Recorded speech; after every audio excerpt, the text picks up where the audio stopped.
बिस्मिल्लाहिर्रहमानिर्रहीम। अस्सलाम वालेकुम दोस्तों, आज की इस वीडियो में हम आपको बाबरी मस्जिद के बारे में ऐसी बातें बताएंगे जो शायद आपने अभी तक नहीं सुनी होगी। दोस्तों, क्या आप जानते हैं कि बाबरी मस्जिद भारत ही नहीं बल्कि एशिया की सबसे मशहूर यानी सबसे फेमस मस्जिद मानी जाती है। इसे भारत का इस्लामी द्वार भी कहा जाता है। बाबरी मस्जिद को बनाने में 2000 मजदूरों ने हिस्सा लिया। इसे बनाने के लिए दुनिया भर से इंजीनियर्स और आर्किटेक्ट बुलाए गए थे। ये इंडिया की एक ऐसी मस्जिद थी जिसमें सबसे पहले वॉइस रिफ्लेक्शन टेक्नोलॉजी का इस्तेमाल किया गया। 1528 ईस्वी में बाबर के सेनापति मीर बाकी ने बाबरी मस्जिद को बनवाया था। ये उस जमाने में बनी उत्तर प्रदेश की सबसे बड़ी मस्जिद थी। बाबरी मस्जिद इस्लामी तामीर की एक बेहतरीन मिसाल थी। इसे बनाने के लिए दुनिया भर से पत्थर लाए गए थे। यह भारत की अकेली मस्जिद थी जिसमें सबसे नई टेक्नोलॉजी के एयर कूलिंग सिस्टम का इस्तेमाल किया गया। इस मस्जिद में ऐसा तरीका इस्तेमाल किया गया जिसके अंदर कभी गर्मी महसूस नहीं होती थी। बहुत कम लोग जानते हैं कि बाबरी मस्जिद को बनाने के लिए अयोध्या में कई भट्टे बनाए गए जिनमें खास तरह की ईंटों को बनाया जाता था। इस मस्जिद को बनाने के लिए जिस तरह की ईंटों को बनाया गया वो आज पूरे भारत में इस्तेमाल की जाती है। आपको ये जानकर शायद हैरानी हो कि बाबरी मस्जिद कभी अयोध्या की सबसे ऊंची इमारतों में से एक थी। एक समय इसमें पहुंचने के लिए बड़ी बड़ी सीढ़ियों का सहारा लेना पड़ता था।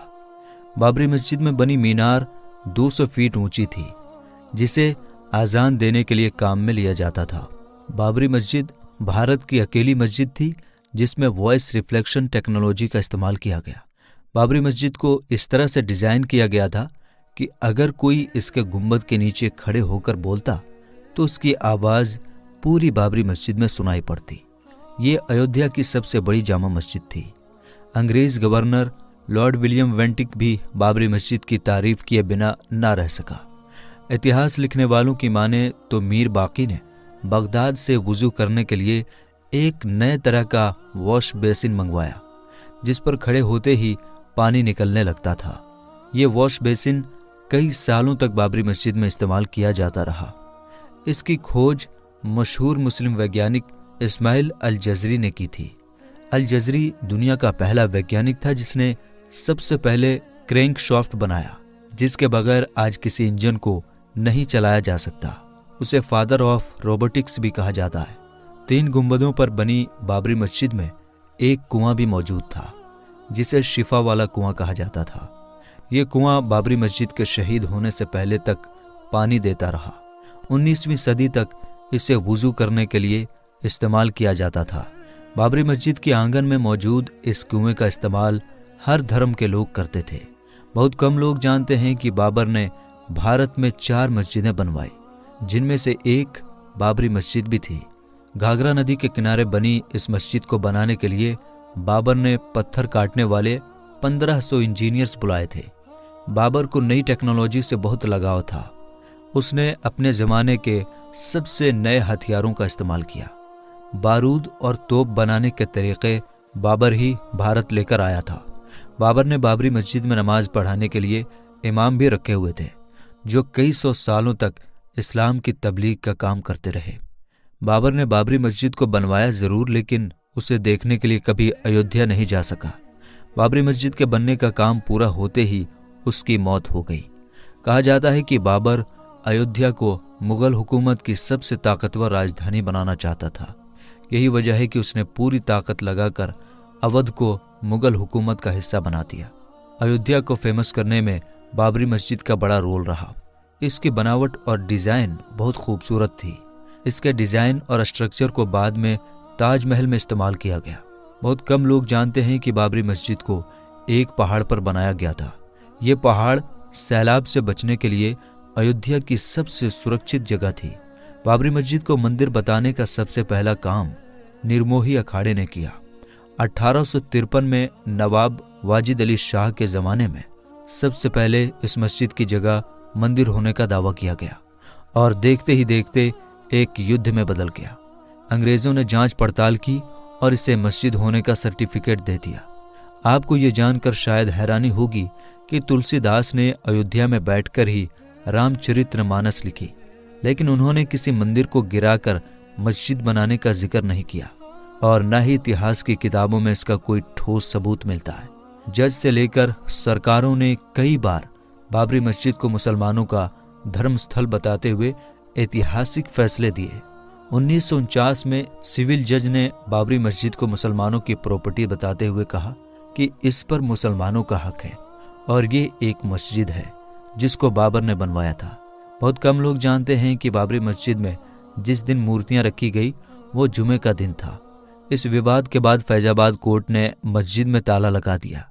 जिस वक्त बाबरी मस्जिद के साथ ये सब हो रहा था उस वक्त कांग्रेस की सरकार थी।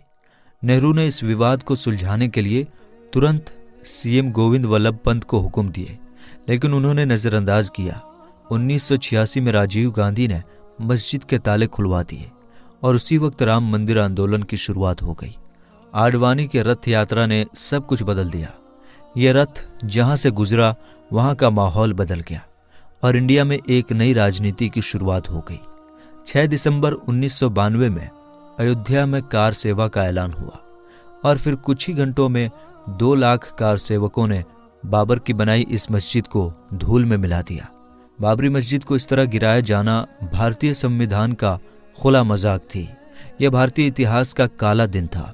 सरकार और अदालत की आंखों के सामने जो हुआ वो अपने आप में एक सबूत है। बाबरी मस्जिद को जिस वक्त शहीद किया गया उस वक्त अयोध्या में धारा 144 लागू हुई थी। बाबरी मस्जिद की शहादत के बाद भारतीय रुपए की वैल्यू अचानक 6% घट गई और महंगाई आसमान छूने लगी। बाबरी की शहादत पर बेरोजगारी इतनी बढ़ी कि आज तक उसे कम नहीं किया जा सका। बाबरी मस्जिद की शहादत के बाद हुए दंगों में भारत को 9,000 करोड़ रुपए का नुकसान हुआ।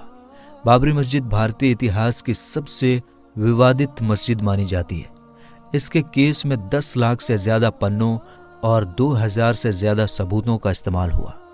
बाबरी मस्जिद के शहीद होने के 10 दिन बाद एक जांच टीम लगाई गई जिसे 3 महीने के अंदर रिपोर्ट जमा करनी थी, लेकिन उसने 17 साल बाद अपनी रिपोर्ट जमा की और इस तरह लिब्राहन आयोग भारतीय इतिहास का सबसे खराब जांच टीम बन गया।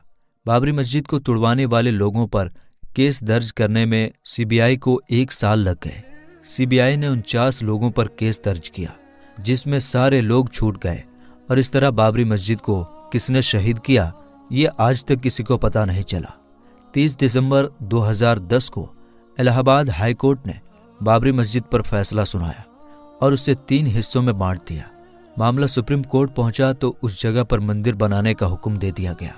हालांकि सुप्रीम कोर्ट ने माना कि मस्जिद को शहीद करना गैर कानूनी था और ऐसा करने वाले सभी लोग अपराधी थे।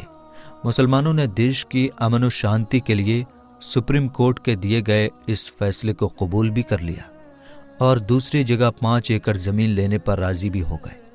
हालांकि कई मुस्लिम संगठनों ने इसकी पुरजोर मुखालफत यानी विरोध की थी।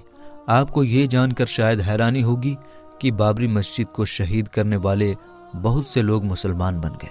बाबरी मस्जिद पर पहला फावड़ा चलाने वाले बालवीर ने 2 साल बाद इस्लाम कबूल कर लिया और अपना नाम आमिर रखा। उन्होंने पूरे भारत में लगभग 100 मस्जिदें बनवाई। बाबरी मस्जिद भले ही शहीद हो गई लेकिन उसका इतिहास आज भी लोगों के दिलों में जिंदा है। अगर एक मुसलमान होने पर आपको गर्व है तो सुने, हम बाबरी मस्जिद करते रहते हैं, लेकिन हमारे मोहल्लों के अंदर जो मस्जिदें हैं वो वीरान हो रही हैं। उसके बारे में सोचने का हमारे पास वक्त ही नहीं और हमें चाहिए बाबरी मस्जिद।